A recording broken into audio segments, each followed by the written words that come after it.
नमस्ते। आप लोग आए। आज का मामला बड़ा गंभीर है।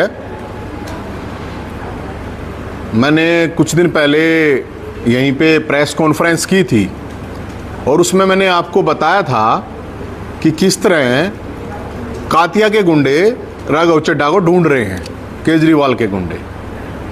कुछ लोगों ने कहा था कि नहीं ऐसे थोड़ी होगा, जिसको 100 कमांडो दे रखे हो पंजाब पुलिस ने, उसका गुंडे क्या करेंगे। मैंने आप लोगों को बताया था और आज अभी पता चल गया होगा आपको कि उनकी जो सुरक्षा है वो वापस ले ली गई है। और अभी मैं सुन रहा था किसी भाई का पार्टी के, वो कह रहे थे कि ये जो रेड पड़ी है अभी ईडी की, वहाँ पे एक सांसद के ऊपर रेड पड़ी है जो अरबपति आदमी है, कि इसलिए रेड पड़ी है, उसलिए रेड पड़ी है। तो वो साथ में ये भी बता दें कि वो जो टिकट थी वो कितने करोड़ में बेच गई थी, 50, 100 या 200, कितने करोड़ में बेच गई थी राज्यसभा की सांसद की टिकट पंजाब से। तो मैं आपकी जानकारी के लिए मैं बता देता हूं कि राघव चड्ढा की जान को बहुत बड़ा थ्रेट है, खतरा है। अभी तक निकला नहीं है घर से बाहर। उस दिन के बाद से आपको पता नहीं हो तो अपने घर से बाहर नहीं निकला है, डिप्रेशन में चला गया बेचारा, घर से बाहर नहीं निकला है अभी तक। क्यों नहीं निकला है भाई? क्योंकि जो सुरक्षा दे रखी थी उस पर भी उसको संदेह हो रहा था कि क्या होगा क्या नहीं होगा। बहुत बड़ा मामला है ये, छोटा मामला नहीं है। और जो बात मैं कह रहा था आज वो चीज पूरी हो रही है। आज उसकी सारी की सारी पंजाब पुलिस की सुरक्षा जो दे रखी थी वो 100 कमांडो से अब 6 कमांडो, 6 मतलब गुस्सा कमांडो हो गया है और अब उसकी जान को खतरा है। ये मैं पहले भी बता चुका था।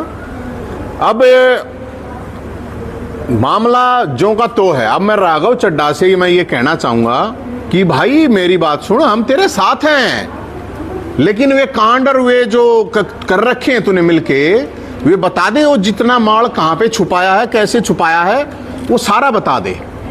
वो बताना जरूरी है सरकारों से, क्योंकि पिटाई वाले उस पे पहले तो कुछ लोगों को थोड़ी शक शंका कह रहे थे, लेकिन अब सब मान गए कि हाँ पक्का पिटाई हुई थी। क्योंकि चीफ सेक्रेटरी की पिटाई हुई तो उन्हें बताया, महिला सांसद की हुई तो उसने बताया, तो पता चल गया था। इसने नहीं बताया तो हमें बताना पड़ा।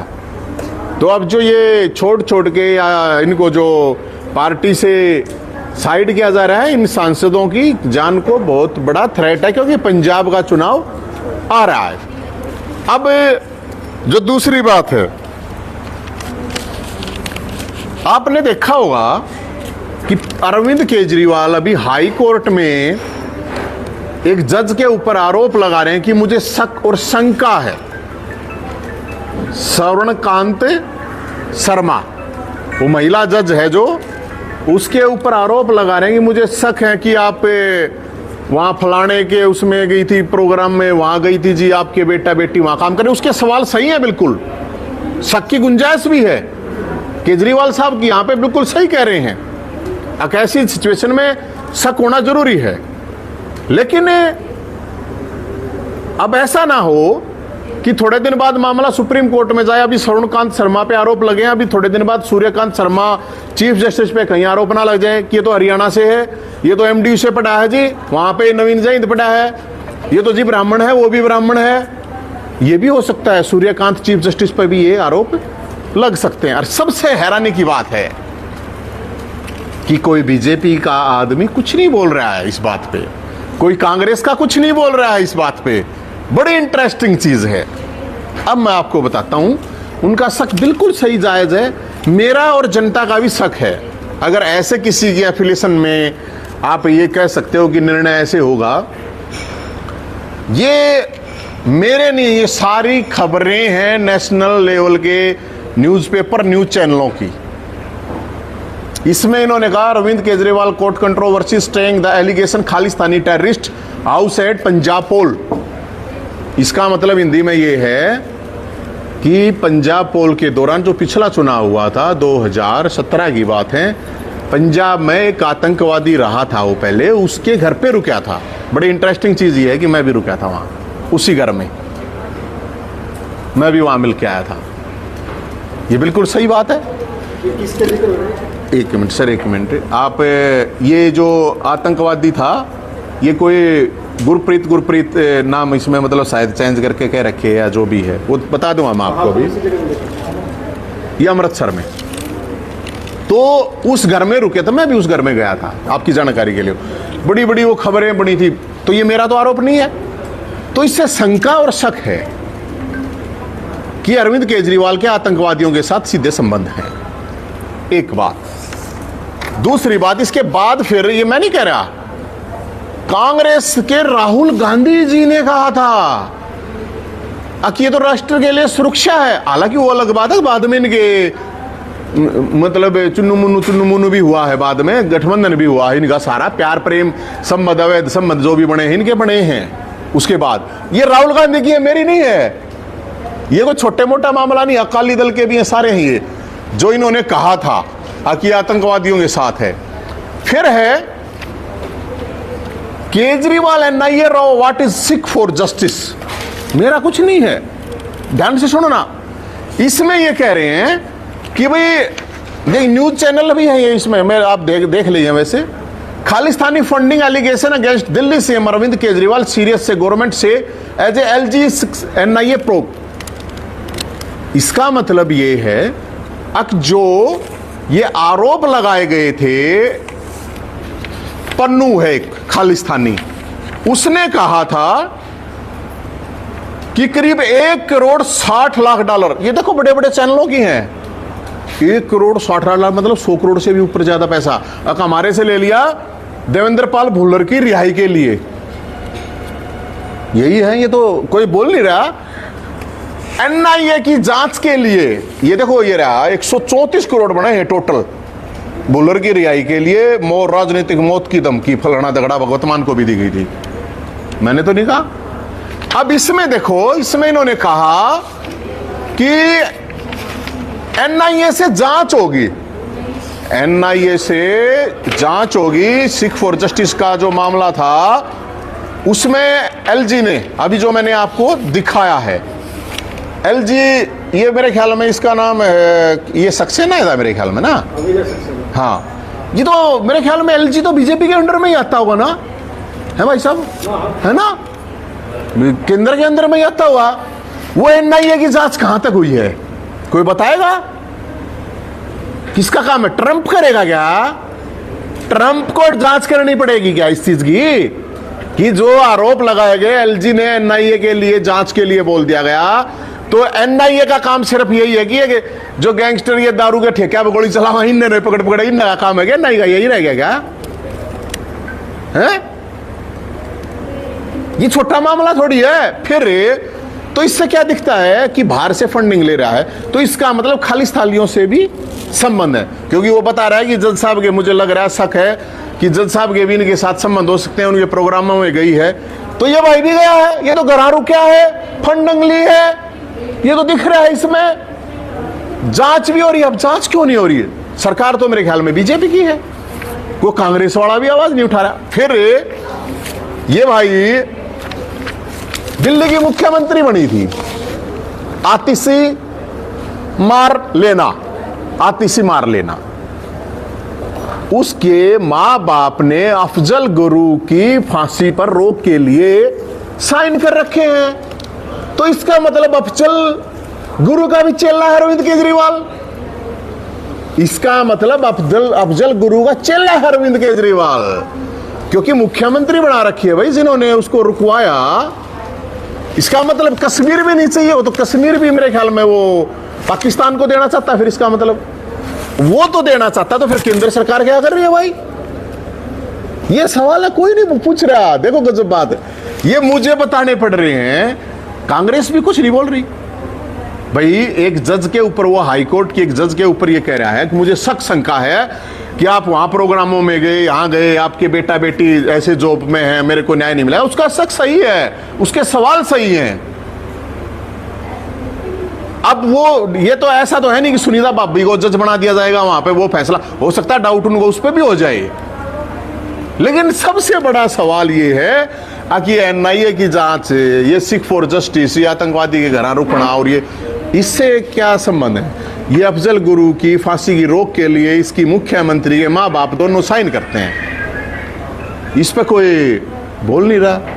तो मेरे फिर एक बात और है, बड़ी बात है, ये मैंने नहीं कह रहा, ये न्यूज़पेपर का ही है, ये बड़े न्यूज चैनल का है, लिंक मैं वैसे नहीं ले रहा है।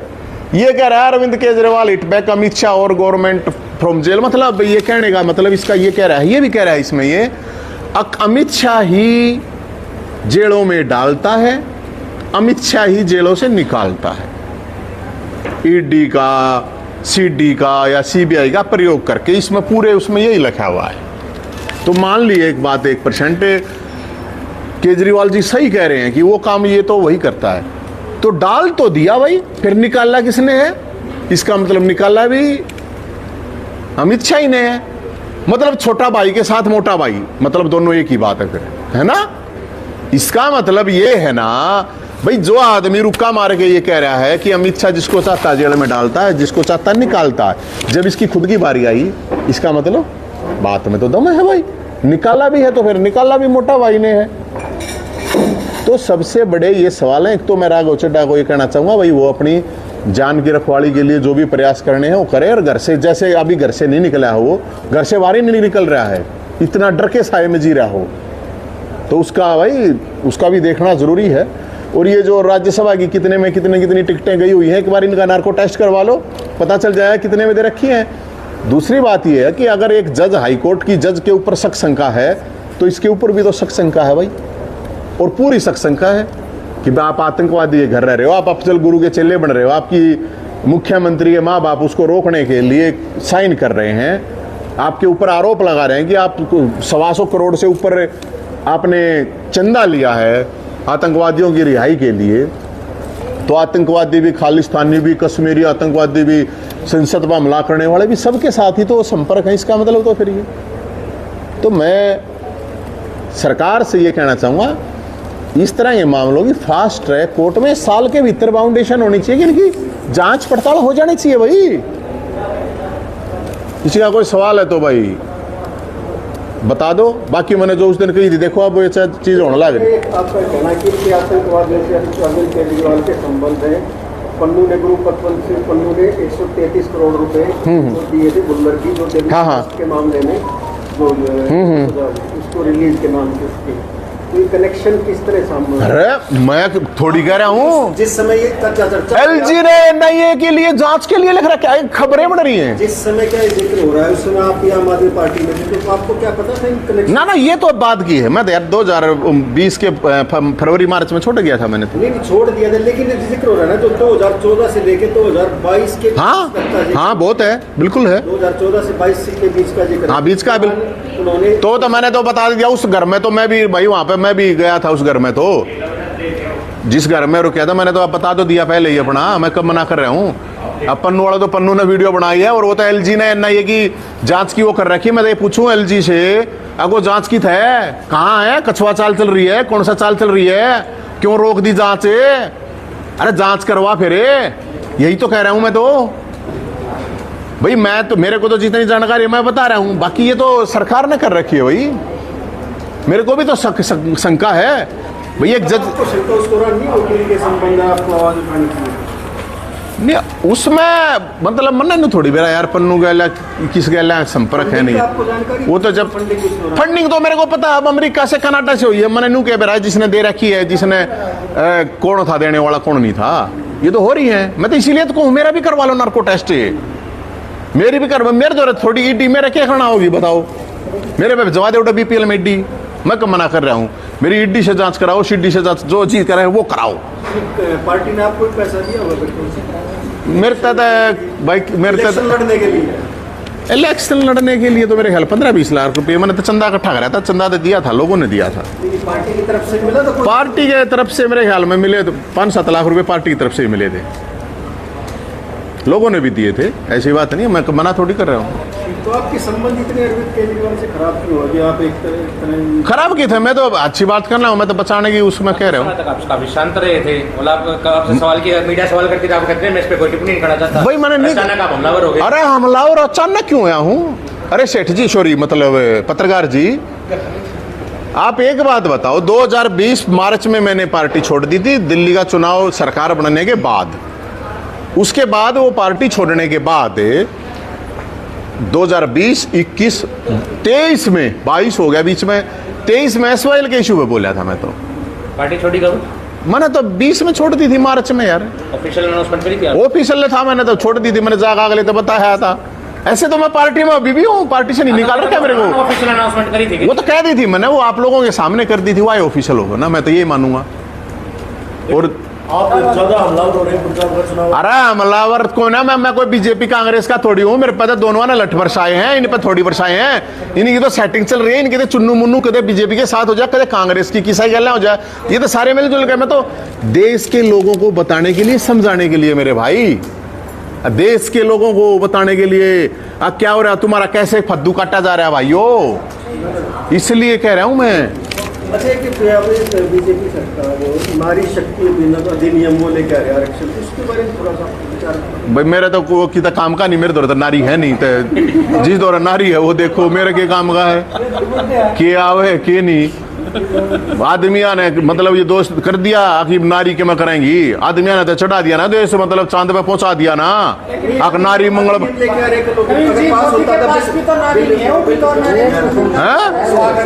हाँ बताओ बताओ। मैं कह रहा हूँ 3 दिन का स्पेशल अधिवेशन बुलाया गया नारी शक्ति अधिनियम को लेकर, जो अगर पास होता तो बिल का वो हाँ बढ़िया हो जाओ भाई। जाएगा। हाँ। इस पे क्या आपका मानना है कि उसमें पर नहीं करो, 2011 की जनगणना के आधार पर तो इस संबंध में होगा, सारी सीटें भी बढ़ेंगी, तो आप किस दृष्टिकोण से इसको देख रहे हो? ठीक है, कोई आवे है तो नारी भी आओगी, तो कौन सी आओगी, कोई चूल्हा चाकरी करने वाली, कोई मजदूरी करने वाली थोड़ी नारी आओगी। नारी भी जिन जो नेता हाथ जो कब्जा कर रहे हैं इस देश पे, जो पर कुछ परिवार हैं, कुछ नेता हैं, उन की नारियां होंगी, उन की कोई किसी की माँ ने मिल जाएगी, किसी की बहू ने मिल जाएगी, किसी की घरवाली ने मिल जाएगी, किसी की बाहरवाली ने मिल जाएगी, और क्या होगा बताओ उसमें। इसका फायदा इनडायरेक्टली वे में आप ये कह रहे हैं कि इसका फायदा नहीं मिलेगा नारियों को? नारियों को तो मिलेगा, हाँ। लेकिन संपन्न नारी, उस तरह की नारी, मतलब भाई जो पावरफुल नारी हैं उनको मिल सके, अच्छी बात है। चलो कि आवे तो यार मैं क्यों विरोध करना है, मैंने अच्छी बात है, आना चाहिए नारियों को। लेकिन मैंने वही देश को